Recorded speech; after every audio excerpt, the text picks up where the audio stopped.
This is a Dahlih vertical horizontal 50 taper geared head machine.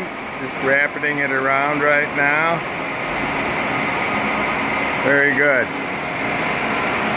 You know how many RPM?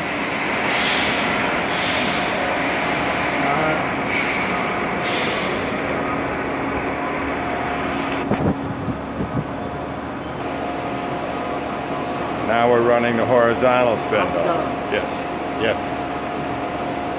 It's feeding up right now.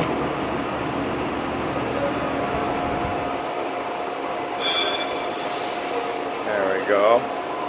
Large table, makes it easy. Put side pockets in something. It also has 4 axes of digital readouts, which aren't. There we go.